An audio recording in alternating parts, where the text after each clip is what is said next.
The OnePlus 8 has an aluminum frame, but the OnePlus 9 uses fiber-reinforced plastic.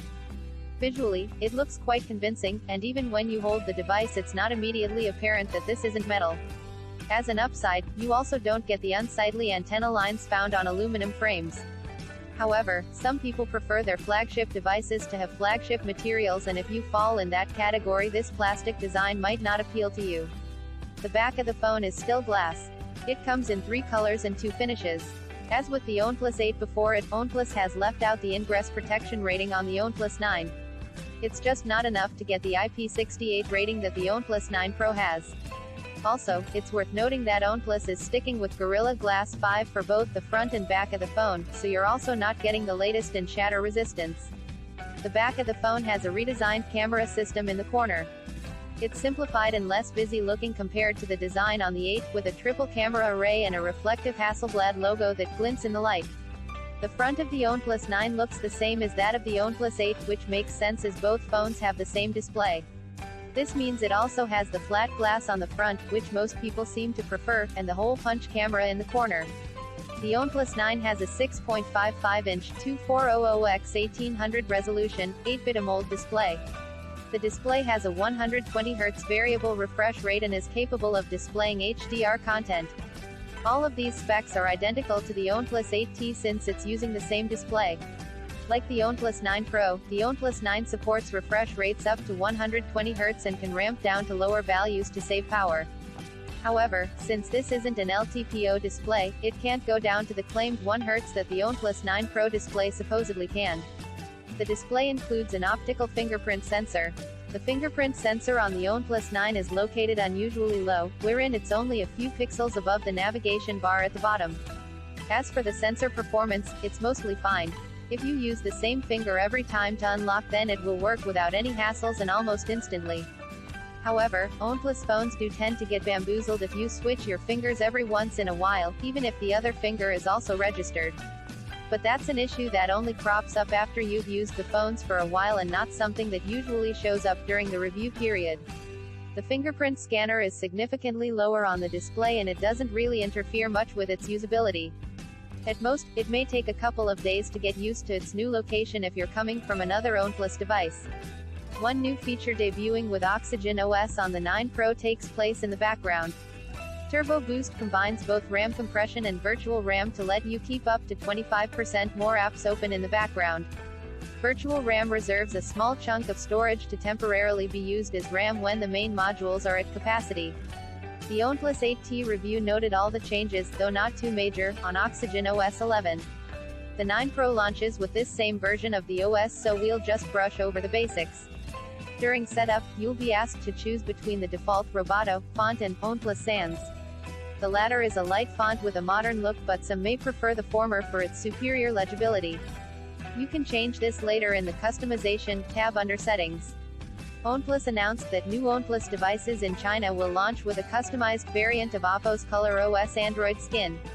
Oxygen OS 11 is great on the 9. It looks moves smoothly, and it's fast. OnePlus has keeping things clean. Settings aren't perfectly organized, but that's true of many Android skins these days. There is still no dedicated one-handed mode in Oxygen OS 11, though this is a feature that's evidently coming to the next major Android release. The OnePlus 9 has a triple camera system on the back consisting of a wide, ultra-wide, and monochrome camera. The main wide camera sensor on the OnePlus 9 is the same Sony IMX689 borrowed from the OnePlus 8 Pro. It has a 48-megapixel resolution and 23mm equivalent lens with an f1.8 aperture. The ultra-wide camera is shared with the OnePlus 9 Pro. It's the Sony IMX766 with a 50-megapixel resolution and 14mm equivalent f2.27p freeform lens. This camera also does double duty as a macro camera. The OnePlus 9 does not have a dedicated telephoto camera as all zooming is done digitally. Instead, we get a 2-megapixel monochrome camera, which we will get to later. Unlike the OnePlus 9 Pro or even the OnePlus 8T, the OnePlus 9 does not have OIS. This means all stabilization for photos and videos is done digitally. Like the bigger OnePlus 9 Pro, the OnePlus 9 has been blessed by Hasselblad's camera engineers. The OnePlus 9 uses the new natural color calibration method devised by Hasselblad and optimized for this hardware. At least, that's what it says on paper. The OnePlus 9 comes with a new camera app, which features some notable changes and improvements over the app found on previous generation models. The most striking change is the use of a new camera shutter button, with OnePlus opting for the distinctive orange color as seen on the shutter buttons on Hasselblad cameras. The shutter sound has also been changed to match Hasselblad cameras. The bulk of the changes in the camera app are in the Pro mode. Here, we find the updated UI for the adjustment dials for parameters such as ISO, white balance, shutter speed, exposure compensation, and focus. Instead of the rotating wheel in the previous app, the OnePlus 9 Pro has a straightforward horizontal bar that can be swiped up and down. This is much easier to adjust than the rotating wheel of before, and the auto mode switch is always visible rather than being at some arbitrary point on the wheel that you have to spin to. Unfortunately, that's pretty much the extent of the improvements in the camera UI. There are still some issues, which we would have liked OnePlus to have fixed by now. Manually adjusting the exposure in auto mode is still a nightmare, with a tiny slider that's hard to adjust and an even tinier icon to lock it. The zoom control dial is still annoyingly finicky, and getting an exact figure dialed in is a test of patience. This would have been a good time to replace with a vertical slider like for the settings in Pro mode, but that hasn't happened.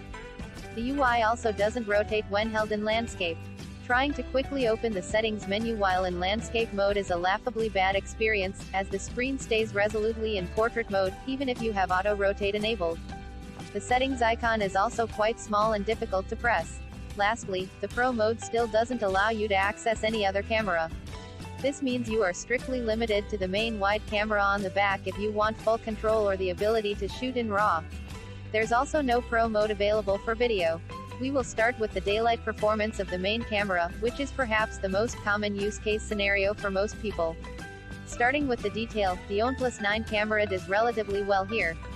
The final images have a decent amount of detail considering they are only 12 megapixels. There are some textures that can occasionally turn soupy, especially in low-frequency detail areas, and the switch to a wider focal length from the 8 Pro has resulted in a slight loss in detail due to cramming in more area into the same frame. OnePlus has turned up the sharpening to compensate for that, which often looks quite unpleasant while viewing the image up close. The OnePlus 9 has an impressive low-light performance. Even without enabling nightscape, you can get some good results, with decent detail, exposure, and color accuracy. The results are on par with what you'd get with the OnePlus 8 Pro and much ahead of the OnePlus 8T, although the OnePlus 9 Pro is still a bit better here with more detail. Moving on to the ultra-wide, the OnePlus 9 uses the same new 50-megapixel sensor as the OnePlus 9 Pro. This is a vastly superior sensor than what we have seen previously on OnePlus phones and is capturing an impressive amount of detail for an ultra-wide, even though the final images are still saved in 12.5-megapixel resolution. The freeform lens design also gets rid of distortion entirely, allowing straight lines to appear straight even around the edges. The OnePlus 9 and 9 Pro are the few first devices that arrived to market with Snapdragon 888 mobile platform powers both devices with an embedded X65G modem. The Snapdragon 888 is an 8-core processor made up to 3 clusters that overperforms the Snapdragon 865 by up to 25% with better efficiency. Powering graphics is the Adreno 660 GPU that promises a 35% increase in performance over the Adreno 650. The Cool Play feature works as advertised. Though the heat does originate from the upper half of the back of the phone, heat was well dissipated throughout the phone's frame and both panes of glass. It never got uncomfortably warm, even through multiple matches. We ran the 3D Mark Wildlife stress test and the OnePlus 9 showed 55.9% stability at the 120 Hz refresh rate. Frame rates began to drop around the 7th loop and bottomed out at the 13th.